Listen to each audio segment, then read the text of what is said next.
Hello friends. जो lecturer है व्याख्याता जिसको बोलते हैं, उसका ऑफिशियल दस्तावेज सत्यापन या डॉक्यूमेंट वेरिफिकेशन का डेट वगैरह आ चुका है। और देख सकते हो आप लोग 31/7 मतलब 31 जुलाई को डीवी होने वाला है कॉमर्स का। एंड 1 तारीख को गणित का है, 2 तारीख को गणित एंड फिजिक्स है, 3 तारीख को भौतिकी मतलब फिजिक्स है, एंड 4 तारीख को फिर फिजिक्स है। फिजिक्स की ज्यादा वैकेंसी रही होगी इसलिए ज्यादा टाइम ले रहे हैं। और 4 अगस्त को हो जाएगा लास्ट डीवी कहाँ किसका, व्याख्याता का।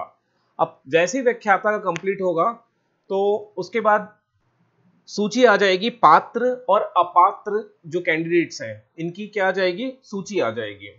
मतलब जो एलिजिबल है और जो इनएलिजिबल हो गए उनकी एक लिस्ट मिल जाएगी। ये होने वाला है, स्थल है इसका रायपुर का छत्तीसगढ़ माध्यमिक शिक्षा मंडल परिसर, पेंशन बाड़ा रायपुर। ये आपका एड्रेस है। 11 बजे से पहले आप पहुंच जाना यहाँ पर। और क्या क्या एसेंशियल्स डॉक्यूमेंट लेके जाने हैं, देखो सबका ओरिजिनल आप रख लेना। जो जो आपके पास डिग्री है, सर्टिफिकेट्स है, सबका ओरिजिनल रखना।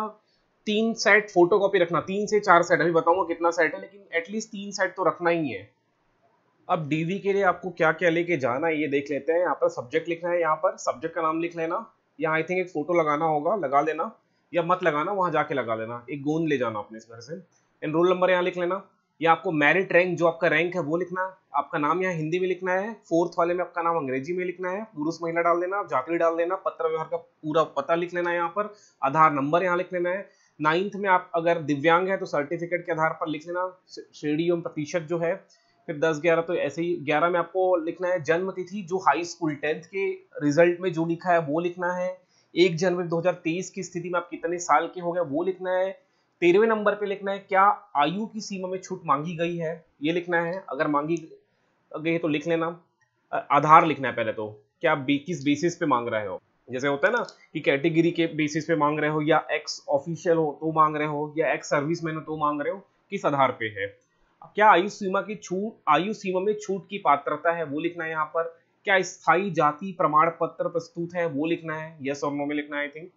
क्या सक्षम प्राधिकारी द्वारा जाति प्रमाण पत्र जारी एवं संलग्न है, जारी दिनांक एवं क्रमांक दर्शाना है। जो भी सक्षम प्राधिकारी है उसके द्वारा जारी किया गया जाति प्रमाण पत्र का दिनांक और क्रमांक आपको लिखना है। Okay.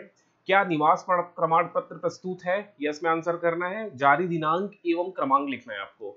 Higher secondary school certificate की अंक सूची की छाया प्रति आपको लगाना है, हायर सेकेंडरी स्कूल सर्टिफिकेट की। फिर बोला जा रहा है स्नातक की अंक सूची, मतलब वही जेरोक्स कॉपी लगाना है। ग्रेजुएशन का, एनपीजी का, फिर बीएड का, ये सब लगाना है आपको। अन्य योग्यता हो तो उसकी भी प्रमाण पत्र की फोटोकॉपी लगाना है। व्यापम द्वारा जारी प्रवेश पत्र, जो एडमिट कार्ड है ना, उसकी भी फोटोकॉपी लगाना है। पासपोर्ट साइज की 2 कॉपी ले जाना। पासपोर्ट साइज की 2 फोटो लेके चले जाना, 2 से ज्यादा ही रखे रहना। यदि पूर्व में शासकीय सेवा में नियुक्त है तो आपको देना है कि कौन से विभाग में आप गवर्नमेंट जॉब में थे, वो लिखना है अगर है तो। ओके।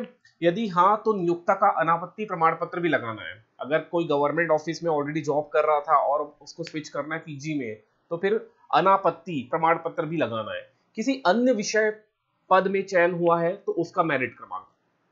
अब यहाँ पर आपको क्या लिखना है, प्रमाण पत्र की स्वहस्ताक्षरित फोटो प्रति प्रपत्र में दिए क्रम के अनुसार जमा करना है। ये जो क्रम है ना, जो क्रम है यहाँ पर 19, 20, 21, इसी क्रम में आपको जमा करना है जेरोक्स को। आपका हस्ताक्षर, आपका नाम, mobile number and your email address. अब ये तो जो दस्तावेज सत्यापन प्रभारी अधिकारी है वो यहाँ फिल करेगा, बस इतना ही है। नॉर्मल सा है, लेकिन मैं बोलूंगा 2 या 3 जेरोक्स कॉपी लेके जाना, फोटो लेके जाना, अपने सारे सर्टिफिकेट के ओरिजिनल सर्टिफिकेट लेके जाना।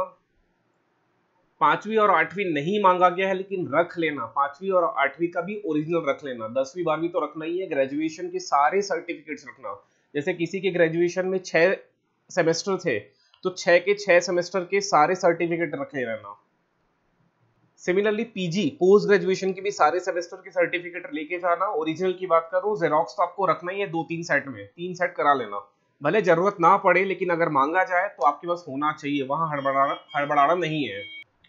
जाति हो गया और निवास का प्रमाण पत्र है, इसको ओरिजिनल लेके जाना है और 2-3 सेट में फोटोकॉपी भी लेके जाना है। एक अपनी आइडेंटिफिकेशन लाइक आधार कार्ड हो गया वो रख लेना। अगर उसमें नाम गड़बड़ है तो ड्राइविंग लाइसेंस रख लेना। आधार कार्ड तो लेके ही जाना, लेकिन एक और रखे रहना, ड्राइविंग लाइसेंस हो गया या फिर कोई और एक आइडेंटिटी जो वैलिड हो वो रख के जाना, ठीक है। और आपको हड़बड़ाना नहीं है, अगर कुछ डॉक्यूमेंट्स अभी नहीं है तो उन लोग कंसिडर करते हैं, तो एकदम हड़बड़ाना नहीं है। चलिए ठीक है। अब इसके बाद क्या होगा, जैसे ही व्याख्याता वाला कंप्लीट हो जाएगा डीवी का, उसके बाद teachers and then assistant teacher का भी स्टार्ट हो जाएगा काउंसलिंग, ठीक है। और भी जो डाउट है वो कमेंट छोड़ देना, फिर मिलते हैं नेक्स्ट वीडियो में।